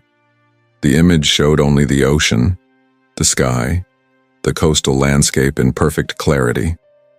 Daniel was gone, but the truth he had revealed would remain. 1 year later, Alexander Morgan stood on the shores of the same beach where Daniel had drowned, now 31 years ago to the day. August 17th, their birthday. He would have been 51 today. Instead, he remained forever 19, frozen in time by an act of violence disguised as accident. The past year had brought profound changes to Alexander's life. After 3 decades of relentless work building Morgan Ventures into a global technology powerhouse, he had stepped back from day-to-day operations, remaining as chairman, but appointing a new CEO, a brilliant young woman whose vision for the company aligned with his own. His focus had shifted to the Bennett Morgan Foundation, the organization he had created with Catherine Bennett to combat financial fraud and support its victims. Their work had already led to the exposure of 3 major schemes and the recovery of hundreds of millions in stolen funds. More importantly, it had established groundbreaking prevention protocols that major financial institutions were beginning to adopt. Thomas Blackwood had not fared as well. 2 weeks after Alexander's confrontation in the hotel suite, the financier had suffered a massive stroke. He survived, but was left partially paralyzed and unable to speak. A man trapped in his own body, much as his victim had been trapped beneath the waves 3 decades earlier. Whether justice, karma, or simple biology, the symmetry was undeniable. Alexander had chosen not to publicize Blackwood's crime. There seemed little purpose in destroying the man's legacy when he could no longer defend himself or face legal consequences. Instead, Alexander had focused on honoring Daniel's memory through positive action, through truth-telling where it served a purpose, and through preventing similar tragedies wherever possible. Jerome approached from where he had been waiting by the car, carrying a small package. "It arrived this morning, sir," he said, handing it to Alexander. "As you expected." "Thank you, Jerome." The package contained a book, the first copies of Catherine Bennett's memoir, Echoes of Fraud, A Daughter's Journey from Denial to Advocacy. Alexander had written the foreword, sharing parts of his family's story publicly for the first time. The book would hit shelves next week, its proceeds dedicated to the foundation's work. Alexander opened to his foreword and read the closing paragraph he had labored over for weeks. "My brother died trying to expose a truth that powerful men wanted to keep hidden. For 30 years I lived in ignorance of that truth, building my life and my company on a foundation of incomplete understanding. When the full story finally emerged, through circumstances I can only describe as extraordinary, it changed everything. Not just how I viewed the past, but how I envisioned the future. If Daniel's story teaches us anything, it is that truth may be suppressed but is never truly defeated. It waits, patient and persistent, for the right moment to emerge. Our responsibility is to be ready to receive it when it does, and to act upon it with courage and conviction. This book, and the foundation it supports, represent my commitment to that principle. They are my tribute to Daniel, whose brief life created ripples that continue to shape our world 3 decades after his death." Alexander closed the book and looked out over the ocean. The day was clear, the water calm, so different from the turbulent conditions that had provided cover for Blackwood's act of murder 31 years ago. He had not brought his camera today. After the 30 days of Daniel's photographic visitations had ended, Alexander had put away his Leica, returning to it occasionally, but without the compulsive need that had characterized his photography before. The images Daniel had appeared in remained securely stored, physical evidence of an experience that defied rational explanation. Alexander had never spoken publicly about those 30 days, about the ghostly guidance that had led him to uncover the truth of his brother's death. Some things were too personal, too profound to share with the world. But he had told Catherine during one long evening of mutual truth-telling as they laid the groundwork for their foundation. She had listened without judgment, offering neither skepticism nor blind acceptance, but simple acknowledgement of his experience. "My father always said there were more things in this world than could be captured in balance sheets and profit margins," she had said. It was one of his few genuine insights. Now, standing on the beach where everything had both ended and begun, Alexander reflected on the extraordinary journey of the past year, on how the truth, long buried but never truly gone, had transformed his understanding not just of Daniel's death, but of his own life. For 30 years he had driven himself relentlessly, building Morgan Ventures with a single-minded determination that left little room for personal connections or simple joys. He had told himself this was the natural expression of his ambition and vision. But now he understood that it had also been a form of running, from grief, from guilt, from the shadow of his brother's drowning that had haunted him since that day. Learning the truth had freed him from that compulsion, had allowed him to see his life as more than compensation for his perceived failure to save Daniel, had opened space for new priorities, new connections, new purpose. The most significant of these was his relationship with Catherine Bennett. What had begun as a partnership born of shared family trauma had evolved into something deeper, a connection based on mutual understanding, shared values, and genuine affection. At 51 and 43 respectively, they approached their developing relationship with the wisdom of experience and the patience of those who had survived profound loss. Alexander knelt and placed a stone on the sand, a simple ritual of remembrance he had established this past year. Not a flower that would be swept away, but something enduring, something that spoke to the permanence of memory and love. "Happy birthday, Daniel," he said softly. "I hope you can see what we're building in your name. I hope you would be proud." A warm breeze stirred the air, carrying the scent of salt and seaweed. Alexander closed his eyes, allowing himself to remember not the tragedy of Daniel's death, but the gift of his life. 19 years of shared experiences, shared jokes, shared dreams. The twin bond that had shaped Alexander's understanding of himself and the world. When he opened his eyes, he noticed something half buried in the sand near where he had placed the stone. Brushing away the grains, he revealed a small, smooth piece of sea glass, deep blue, polished by years in the ocean until its edges were rounded and its surface frosted. The exact color of Daniel's eyes. Of his own eyes. Alexander picked it up, feeling its cool weight in his palm. It could be coincidence, of course. Sea glass was common on these shores. But after the experiences of the past year, Alexander had developed a more expansive view of coincidence and its meaning. He pocketed the sea glass and stood, taking one last look at the ocean before turning to walk back up the beach. Jerome waited patiently beside the car, his expression betraying nothing of his thoughts about his employer's annual pilgrimage to this spot. "Back to the city, sir?" he asked as Alexander approached. "Yes, I'm meeting Catherine at 5 to finalize the details for next week's book launch." As the car pulled away from the beach, Alexander found his thoughts turning not to the past but to the future, to the work still to be done through the foundation, to the new direction for Morgan Ventures that he was helping shape, to his evolving relationship with Catherine, built on shared purpose and mutual respect. For 30 years he had lived in the shadow of a tragedy he didn't fully understand. For 30 days his brother's spirit had guided him toward a truth that had been hidden for decades. And for the past year, he had been integrating that truth into a new vision of his life and legacy. The revelation of Daniel's murder could have consumed him with bitterness and vengeance. Instead, it had ultimately freed him to honor his brother's memory through constructive action, to channel his resources toward preventing similar injustices, to find connection with others who understood the complex legacies of family trauma. That evening, as he and Catherine finalized preparations for her book launch, Alexander shared the story of finding the blue sea glass on the beach. "Do you think it was him?" she asked, examining the small frosted piece. "Some kind of message?" Alexander considered the question. I think the message came last year in those 30 days when he appeared in my photographs. When he led me to the truth." He took the sea glass back, turning it over in his fingers. "This feels more like acknowledgement, approval, maybe." Catherine nodded, understanding. "For the choices you've made since discovering the truth. For choosing creation over destruction. For finding a way to transform his tragedy into something meaningful," Alexander agreed. "Something that helps others."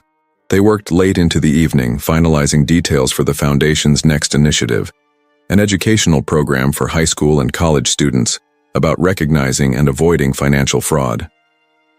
As midnight approached, they moved to the terrace of Alexander's penthouse apartment, sharing a bottle of wine beneath the clear night sky.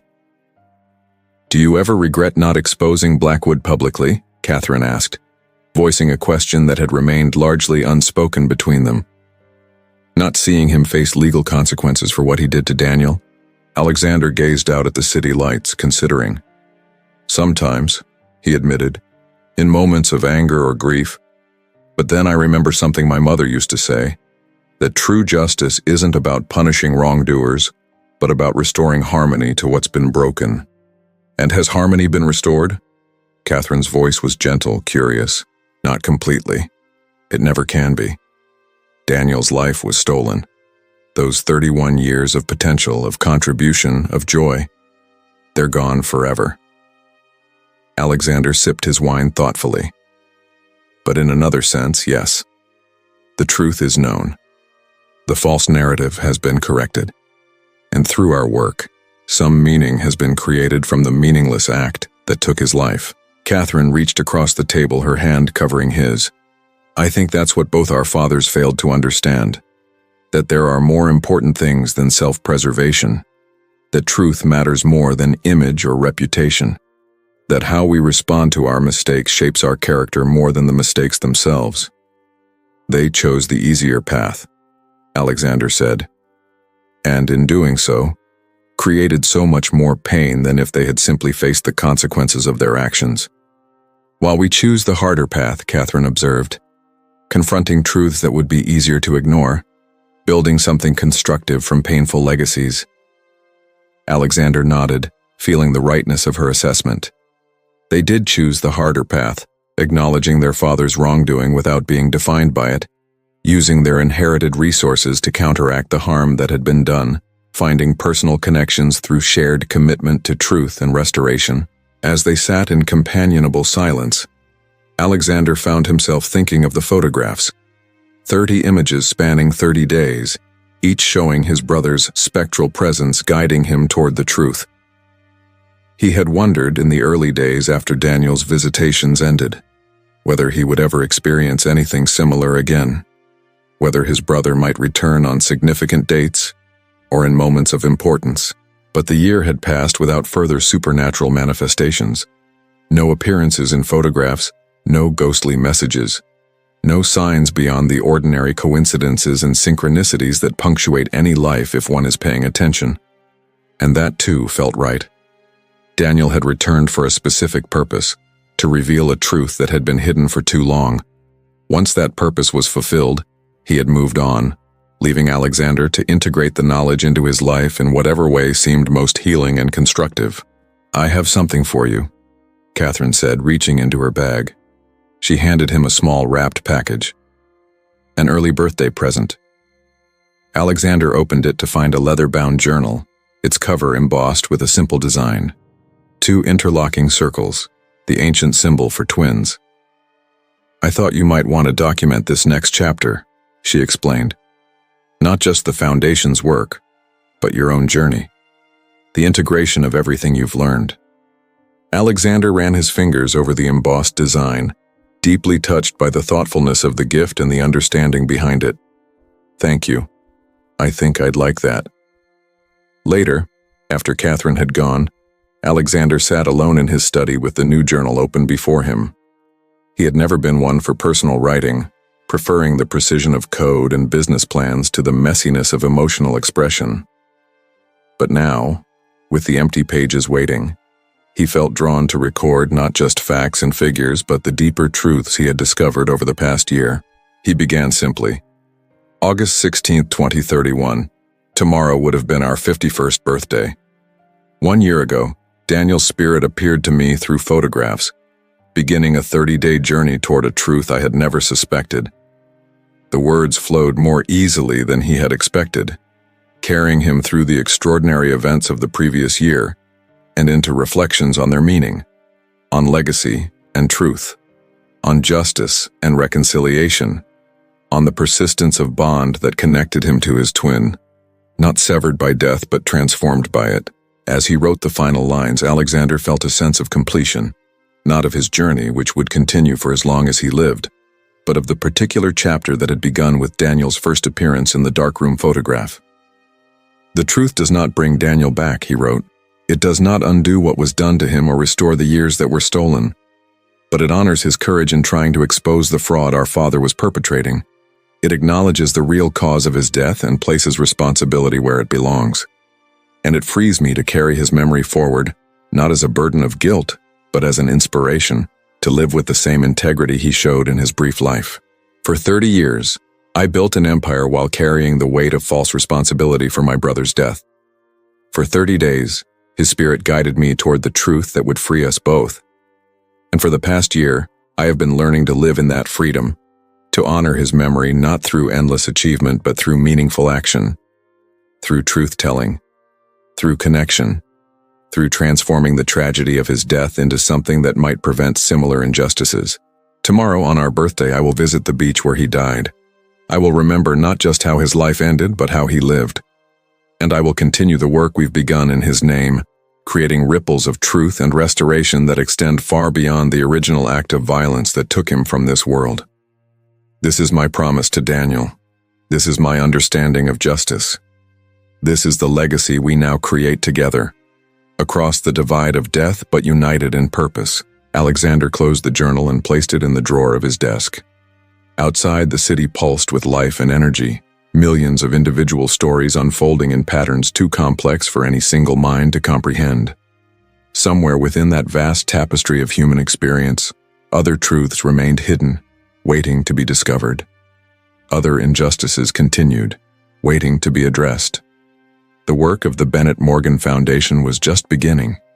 The transformation of Alexander's own life was still unfolding. The integration of truth with action remained an ongoing process, not a completed task. But for tonight, it was enough to have acknowledged the journey of the past year, to have honored Daniel's memory through words and deeds, to have chosen a path forward that transformed tragedy into purpose.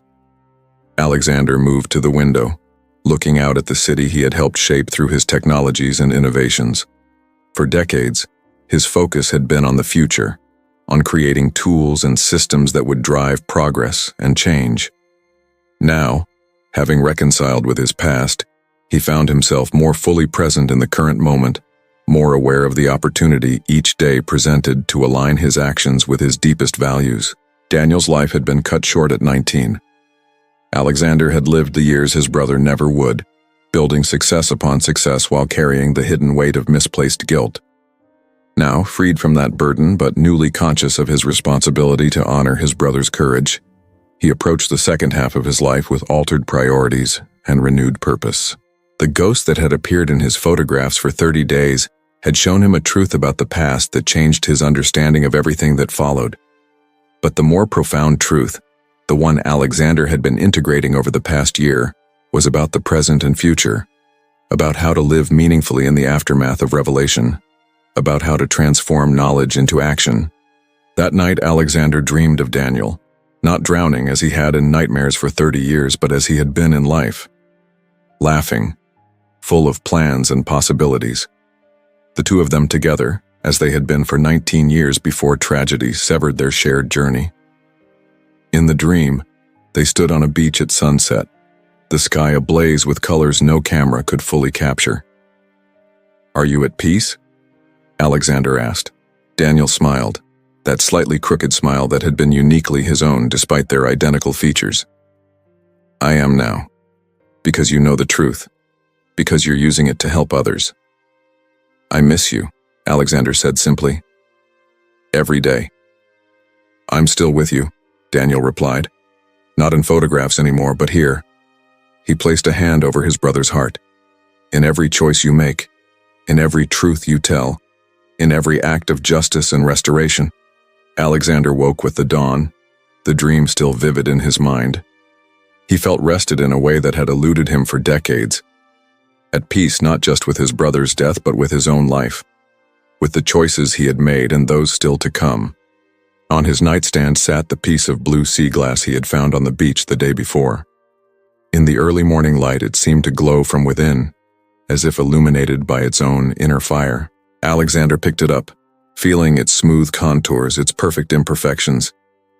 30 years of tumbling in the ocean had transformed a broken shard into something beautiful, not by erasing its history but by integrating it, by allowing the forces of time and nature to reshape its edges without destroying its essential nature. Perhaps that was what the past year had been for him as well. A process of transformation that didn't erase the painful past but integrated it into something new, something that honored the brokenness while creating beauty from it. Alexander placed the sea glass in his pocket, a tangible reminder of this understanding. Then he began preparing for the day ahead, his birthday, Daniel's birthday. A day that had been marked by grief for 30 years, but now held the possibility of commemoration, of honoring what had been lost while celebrating what remained and what was still to come. The haunted millionaire was haunted no more. The ghost that had appeared in every photograph for 30 days had completed its mission, revealing the truth that had been hidden for 3 decades. And Alexander Morgan, freed from false guilt and armed with genuine understanding, continued the work his brother had begun all those years ago, exposing deception, confronting corruption, creating systems that protected the vulnerable from those who would exploit them. It wasn't the life either of them had envisioned on their 19th birthday, that fateful day when everything changed. But it was a life of meaning and purpose, of truth-telling and justice-seeking. A life that honored Daniel's memory, not through endless mourning but through active continuation of his unfinished work. And in that continuation, in that transformation of tragedy into purpose, the Morgan twins remained connected, one in the realm of spirit, one in the realm of action, but united in the pursuit of truth that transcended the boundaries between life and death. If this story moved you, the next one appearing on screen goes even deeper. Click and watch it now. And of course, subscribe to the channel, hit the notification bell, leave a comment, drop a like, and share this with someone who needs to hear this story.